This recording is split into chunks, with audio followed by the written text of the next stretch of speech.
Okay, online dating advice is oversimplified and generic, and I hope by making this video that I can create something that's more introspective. So here's a lot of questions, more questions than answers. So feel free to pause when you hear a question that you want to think about. Also, I will be mostly reading off the screen because I just typed out the script. It's like 4,500 words or something like this. It's a bit long. I don't have the whole thing memorized because I was just like writing and thinking about things that I've learned and come across, and of course from talking to other people as well. So if you think about what kind of person do I want to be with, that's like the main question that everyone has, and that'll be almost the last thing that we'll be addressing today. So first, let's talk about what kind of person are you? And here are some questions you can ask yourself. Do you eat healthy? Do you exercise? And are you a healthy weight for your age? Do you have addictions? How often are you happy? What are the last 3 goals you've achieved? How many people do you still owe apologies? Do you have any limiting beliefs? How's your hygiene? What does your ego stop you from doing? Do you think that you are honest? Are you self-sufficient? Who are the people in your emotional safety net? How's your relationship with your parents or family? Which childhood events haven't you healed from yet? And considering that we all lie to ourselves, what kind of lies does your mind gravitate towards? And are they the type of lies that always paint you as the victim? Are you self-aware, and can you criticize your behavior objectively?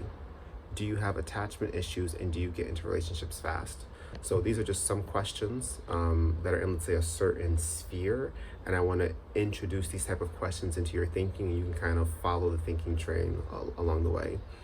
So rule number 1 is that there are no rules to dating.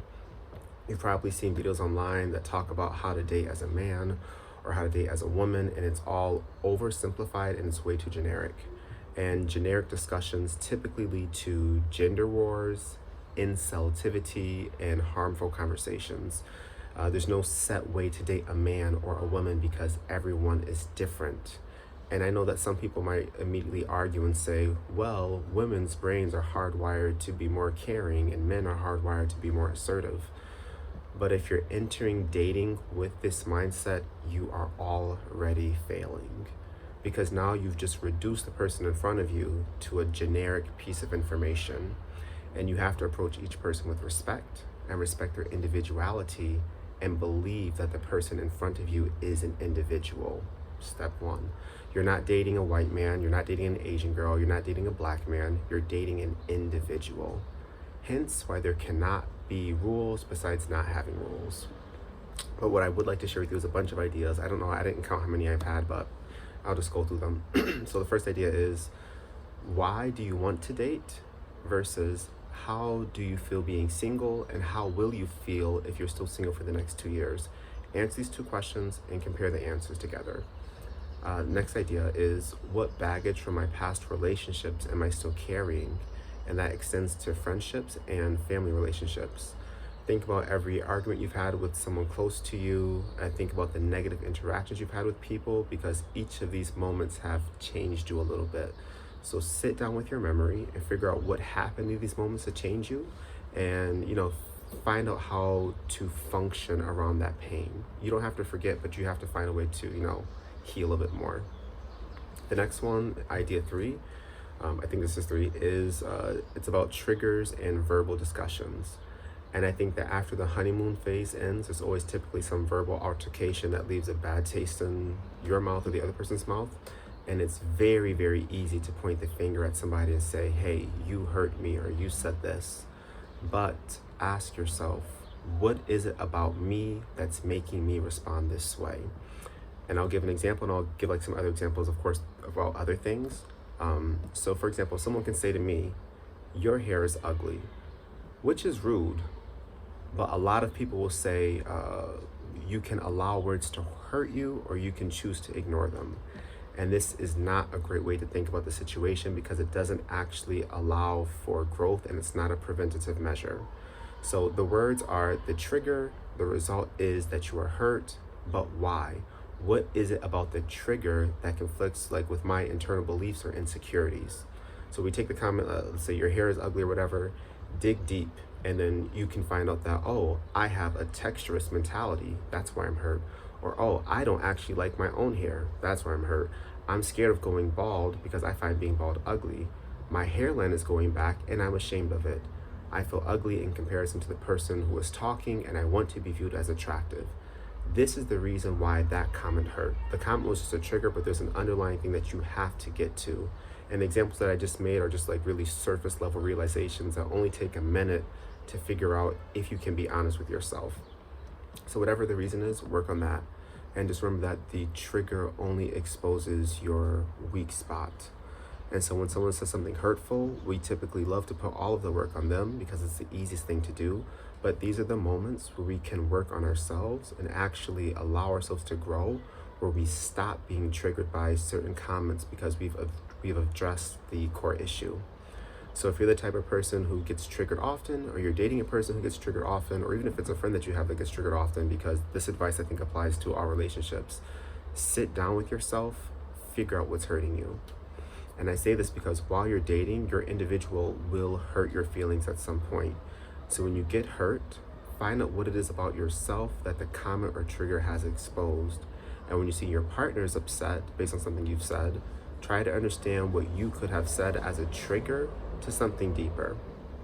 So for example, you might say to your partner, hey babe, this food is a little bit too salty, which seems like nothing and it could be factual. But perhaps they have an insecurity around their cooking and they're scared that they won't be a good cook for their children in the future because their mom wasn't a great cook to them. And if this sounds too silly, then you're not ready to date, because these are actually how events affect people's behavior and reactions. The next idea is being ready to date. As I said, there's no rules to dating and no one can decide this but you. But here's some guiding questions. Am I ready to date? Like, really ask yourself that question. Is there anyone whose opinion I want and respect about my dating life? How slow or fast do I want to move while dating my individual? How important is sex and its quality while dating my individual? Are my expectations realistic for my individual? Am I dating because I'm lonely? And again, there's nothing wrong with that as long as you realize it. Does my individual deserve me in my current state? Next idea, listening to your body. This is one I stole from a friend because we had a really in-depth conversation about this, because it's something that I didn't do before. Pay attention to the physical responses your body gives you while you are with your individual. And this can apply to friends, coworkers, bosses, like anybody. Pay attention to your body. Some questions. How does your body respond when the person touches you? Check your comfort level. Do you feel nervous around them, aka have butterflies? Pay attention to that because your body is literally in a nervous state. Do you get anxious when they speak or when they text? Compare your body when you're talking to them online versus in real life. How are your sleep habits around them and away from them? Do they make you cry? Do they smell to you? Do you enjoy their smell? Do you find yourself doing soothing gestures when talking to them? How much of myself am I allowing myself to be around them? Focus on yourself and how your body responds to your individual. Again, this can be generic advice. You can apply it to everyone, but for dating, focus how your body responds to that person. The next idea is be alone and happy. Be happy with yourself and sit with yourself often, and don't do things that distract you from yourself. Put your phone or game down, put your pet down, turn off the TV, and just sit with your thoughts and yourself a bit each day, and check to see afterward if being connected with yourself makes you more anxious or leaves you happier afterward. And try to get yourself to a place where you can be alone and be happy. And just to clarify, I'm not saying to stay single or endorse loneliness. I'm promoting spending time with yourself and paying attention to how your body responds when you're alone with your thoughts and just yourself. And pay attention to what kind of thoughts you have. The next idea is, family matters. And this is a bit obvious because our bodies and our budgets are limited. So you need to have discussions with your individual about family goals or what kind of family they want to have. And that could be something small as, adopting a dog or having a child. But these conversations need to be had, and they can happen at any point because there's no wrong moment to get to know a person. It's never too soon to introduce topics, but it can be too soon to make plans. And I can't really talk about this too much because everyone has, different levels of social skills. But if you ask yourself, has my individual communicated anything that makes me think they are okay with me introducing this topic, or am I searching for information? You can kind of use that as a guide. So as an example, if they mention that they were adopted and they share their story, then you might say this: hey, this might touch a little bit too close to home, but would you ever adopt since you've experienced adoption? But if they're talking about something different like their job, sliding that question in there wouldn't make any sense. So let the conversations flow naturally, and people will share as much as they want to share. You can also talk about yourself a little bit to open that door a little if you want. The next idea is be yourself as much as possible. If you're not being yourself, then you're being dishonest to the other person. And pay attention to see if the person you're dating is being themselves as well, and make sure that you're not focusing on their potential, because they are not their potential. You can figure this out by comparing how you behave when you're alone, when you're with your cousin, when you're with your best friend, when you're at a concert, and just kind of look at these different scenarios and environments to see what each of them bring out of you and kind of compare them. The next topic is cheating, and this basically bubbles down to honesty. Also, it does bubble down to health and safety, but we're just going to talk about the the honesty trust aspect of it. So a question you might ask is, how honest do you present yourself as in comparison to how honest you actually are? Because everyone wants to be trusted, so naturally we're all going to try to come off as more honest than what we really are. But what does that look like in you? Do you constantly tell white lies? Do you embellish stories? Are you proud of how honest you are? What are your beliefs around honesty? Am I letting the fear of being cheated on prohibit me in any way? Do I believe that everyone cheats, or do I think that individuals cheat? Can I be open with my individual about my sexual desires? And seeing that you can't control anyone's actions but your own, it's a bit irrelevant to talk about your partner's cheating, because you can only control if you do it, and you can only control how you respond to it. So I suggest having clear conversations on what cheating means to you and how you will respond if your trust is broken. Here's an example real quick. If your individual says, texting the opposite gender after 9 p.m. is cheating. Yes, that sounds crazy. Yes, that sounds insecure, but that is their boundary. And if you want to be with that person, you have to respect their boundary. But oftentimes people who have these insecurities, something crazy like that, it'll manifest itself in other ways.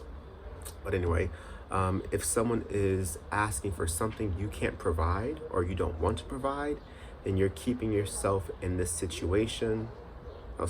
Then you're keeping yourself in this situation, unless you're financially dependent on a person, or insert, specific circumstance here.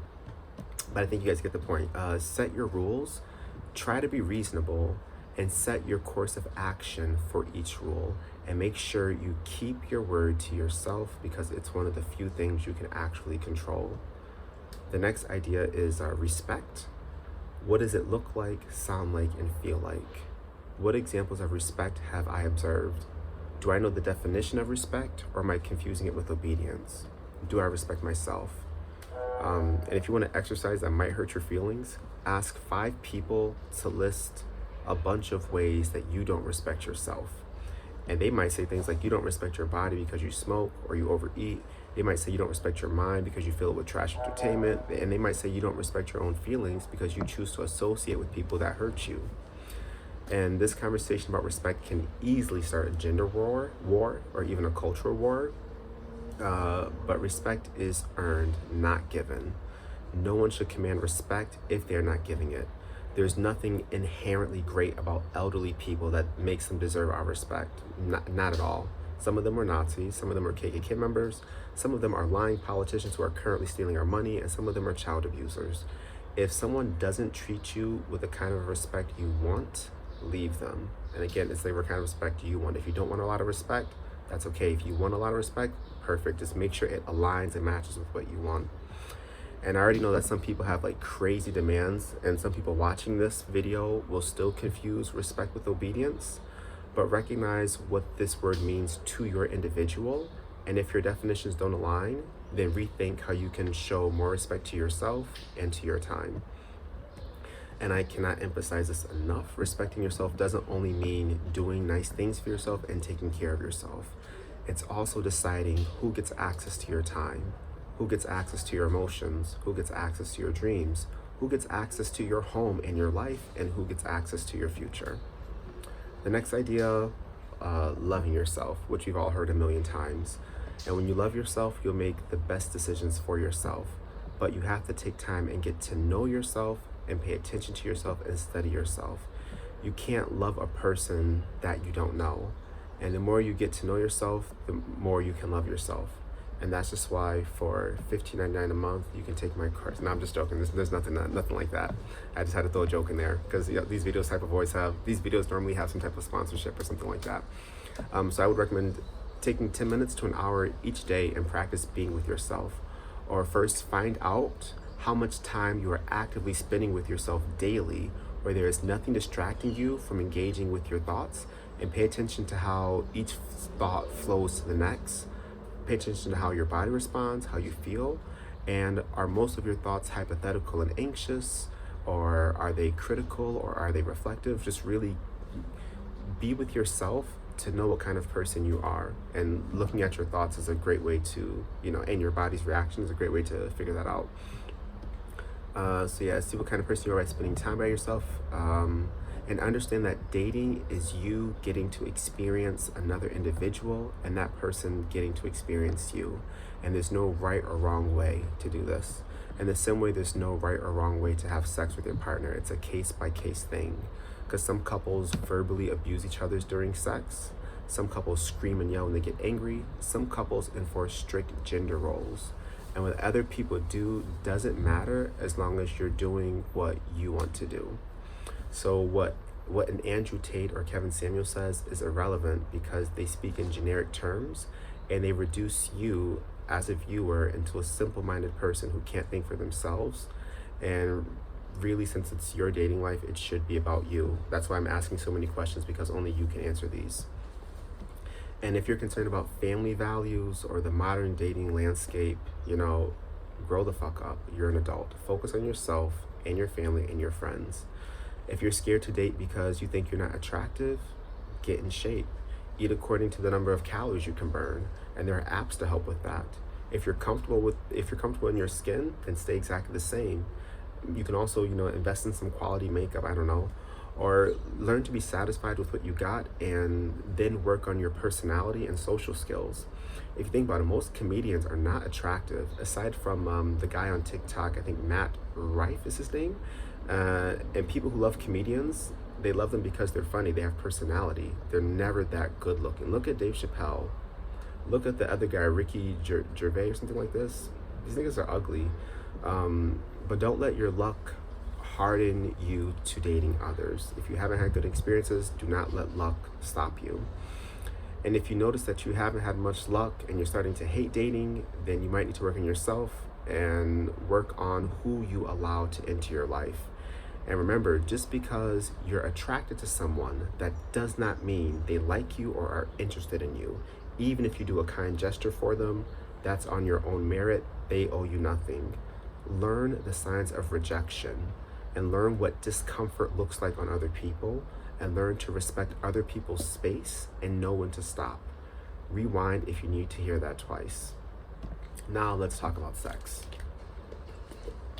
Some questions for reflection. Why are you having sex? Are you just horny? Do you crave that person? Do you want to accidentally have a child? Accidentally. Are you looking for a connection? Are you addicted to sex? Are you trying to prove something? Are you having safe sex? What age did you start having sex at? Now, be mindful of a lot of people's experiences, because a lot of people have been sexually abused as children and teens. And that might be you or the person you're dating. So with this in mind, approach things very cautiously if you can. And what I mean is that if you notice that a person has been like a promiscuous hoe, like they just have sex with everyone, there's a strong likelihood that this person has likely been touched. Or if you see someone on the other end of the spectrum where they're like not really interested in sex at all, also possibly that this person has been touched. So I'm just saying, be mindful of people's past, because it will affect how they have sex with you, and be mindful of your past as well, because that might influence your sexual habits. The next idea, So to determine if dating advice is actually good, you need to ask yourself, is this information relevant to me and the individual I'm dating? So if you hear someone say, you should respect your man, the person who invites should pay for the meal, real men are assertive. First, think about your own opinions on the subject of respect or etiquette or masculinity. Think about how these things should appear in your life based on what you want, and then see what your individual thinks about these matters, because you can't have strong opinions about how the other person should be. You can only hear their opinions and see their behaviors and see if it matches up with your own values, and learn to recognize when there's too much of a disconnect between your values. So let me repeat this. You cannot have strong opinions about your individual. You can only see if your opinions and values match. So now going back to the question at the beginning, what kind of person do you want to be with? If your immediate answers are, somebody with a steady job, someone who's smart, someone who's loving, someone with their life together, I would ask you to be intentional and specific and customize it to your personality and your circumstances. So instead of someone, with a steady job, you can want someone who is hardworking and ambitious, because that job is not guaranteed. But having the personality trait of, being hardworking and ambitious is a great quality to have, which will, if they lose that job, they'll be right back at it again. If you understand what I'm saying. Instead of saying someone who's smart, you can want someone who makes smart decisions and is knowledgeable on specific subjects like medicine or history, or a subject that you don't know much about perhaps, to kind of counter or balance your knowledge. Instead of saying someone loving, you can say, I want someone who gives me time and attention when I'm present. Someone who has their life together, specific. You could say you want someone who is responsible and organized, and that manifests itself in them not having debt, or the way their closet looks, whatever works for you. Be very specific if you can. And here's an example. Ask yourself what your circumstances are and what you expect. So if you notice that your thinking is pretty negative, you might want someone who's more optimistic. If you're a girl who doesn't get along with women in general, then after you realize that you're the issue, you might want to be with someone who doesn't allow you to sit in your bad behaviors and breaks you out of them. Or if you're a boy who feels the need to be aggressive with other men, after you realize that you're the problem, you might want to be with someone who reminds you that you're not constantly under attack and that you can relax. So know your flaws and be with someone who can help correct them and doesn't encourage them or make them worse. And I say this because your partner at some point will traumatize you, even if it's just something small. Like, you will have trauma from being with your partner. So I'd recommend having someone who can also help you grow. And again, this is not a rule, because not everyone wants to grow. So if it applies to you, apply it. But if you have a person that can tell you your mistakes, not judge you, and still love you, that's the type of person you can work with, especially if they're capable of doing this to themselves. And that's kind of the point of this whole video, to turn you into the type of person that can regulate your own thoughts or actions. And I think everything I've said here can apply to all genders, sexual orientations, and cultures. I don't think this advice can offend anyone. And dating is really simple once you work on yourself. But I find the discourse online doesn't hold us accountable enough for our own actions and focuses too much on the other person. And it's constant discourse where everyone is like pointing the finger. So like when I see videos or people making videos complaining about how they were taken to McDonald's on the first date, it does show their entitlement and how they're more interested in the date itself rather than the person they're supposed to be with. And they feel like they're worth more than McDonald's, so they take offense and they get triggered rather than asking, why do I feel hurt by being brought to McDonald's? Is it possible because I'm used to being treated like trash by my former partners, and being brought to McDonald's is confirming that I'm not worth much? That's a realization someone has to work through and get to themselves to see why they're responding like this. Like, get to the core issue about yourself and stop pointing the finger at someone else. Because perhaps the person taking you to McDonald's is broke. Perhaps he's had great memories there and it's a special place to him. Perhaps he doesn't know you and isn't spending a lot of money because he'd rather invest in his time than invest his money in you. There's a lot of different reasons. But again, if something is bothering you, you are likely the problem. I mean, someone else can trigger you, but like when I say you are the problem, I mean the problem is sitting inside of here. Work on that. Figure out what that is. Overall, the current dating culture is failing, but also exploding as a topic online because it allows us to shift the responsibility towards other people. And while we should expect apologies when we're hurt or triggered, these are prime moments for growth and they should not be missed. So here's some advice that I would give to my friends, not the internet, but my friends. I would say, never sacrifice your happiness for someone who wouldn't sacrifice theirs for you, and don't base this on a feeling, check their actions. If you're hurt, stop, find the cause of the hurt, work on it, ask for an apology, accept the apology, and move on. And if one isn't given, move on. Don't get stuck in time. Dating apps like social media are designed to be addictive. Be careful. Humans have always rushed into relationships, so no one can judge you. Just make a decision that you won't regret. The way people date changes with each generation, so adapt. It is survival of the fittest. Still, that's how things have always been. If you can't adapt, then you might not reproduce or find love. Our mating dances have gone from letter writing to literally a late night text message for a booty call, which is kind of a joke, but that's really how it is. The way society is structured now is a bit different, and it's changing fast, which makes dating harder, but you have to adapt. Sometimes that means creating one social media account and posting maybe once a month to show that you're not a serial killer. You just have to adapt. Or depending on the country you're in, that means maybe dressing up nice and going to a bar, heading to your local library to strike up conversations.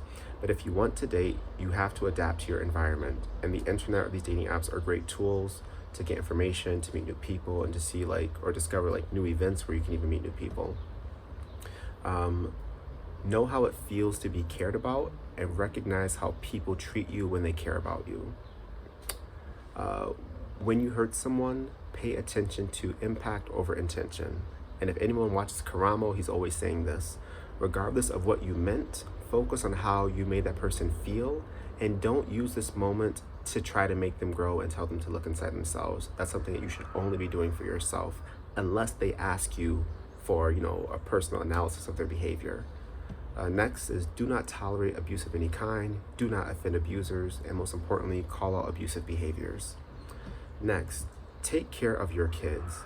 Don't leave them with people you don't trust ever, and teach your children to recognize abuse, because the person you're dating may potentially be a predator, and you might not find out until your kids have moved out of the house and they're married. And this happens all the time, so be very realistic. Form your own views on relationships based on yourself and what you want and where you want to be. Next is mind your own business. Here's an example. Here in Albania, some lesbians got married recently, or they just had a wedding because marriage isn't legal, and there was an Islamic protest for family values. Mind your fucking business. Personal relationships are the least important thing and least problematic thing at any given point in history, because there are actual people who are being murdered around the clock in concentration camps, politicians who you know the name of that are stealing your money, and there's so many other things you can be concerned about. And I would say that only people who aren't happy in their own relationships are worried about others, because when your grass is greener, you're not looking at your neighbor's grass. So yeah, mind your fucking business unless you're invited into someone else's business or another group's business. An example, yes, Nicki Minaj married a predator. And yes, that says a lot about her as a person, but it doesn't affect you or me. It's irrelevant to have a conversation around this. And if it does affect people, let the affected work on themselves and use that as a moment for growth, not your issue. And here's some advice that I would give to my best friends, which I would not give to the internet, but my best friends. I would say, delete social media for a year and reduce your phone usage. Meditate every day and be alone with yourself. Try 3 grams of golden teacher magic mushrooms and reflect on your past trauma to speed up some healing. Exercise weekly and stretch daily. Buy plants and read some books. Listen to complete albums and not just songs. Get into breath work and practice breathing every day. Sleep well, quit coffee, keep an audio diary or a written diary. Revamp your social circle in real life, not social media. Try to fix your family relationships if they're ruined. Forgive those who have hurt you. Forgive yourself. Tell yourself it's going to be okay as you wait for the right person, keeping in mind that sometimes relationships are not meant to be forever. as everyone says, but sometimes they're just meant to get us through certain moments or certain chapters in our life until you meet a new person. And however the dice roll, you will always be okay, because there are literally millions of people around the world right now who are single and enjoying themselves, and they're okay. Create a good safety net of friends. Have 3 to 5 people you can really rely on and trust. I mean, the type of people you would trust to babysit your kids, hold your money, cook your food, and plan your vacation. Have real friends. So with that, I guess I wish everyone luck on their dating journey. Wish you guys more accountability, a whole lot of introspection, because most of the times when things go wrong, it's our own fault. Either we don't listen, we ignore signs, we superficially change our values, we don't express what we're actually thinking, we don't remove ourselves when our bodies say, hey, I'm uncomfortable, and the list goes on. Okay, so it's been over 30 minutes. I'm gonna stop talking now, but yeah, dating advice online is oversimplified, and I hope this video makes everyone, look deeper inside themselves to figure out how to date and stop. This is the only video I think you will ever need to watch. So yeah, peace.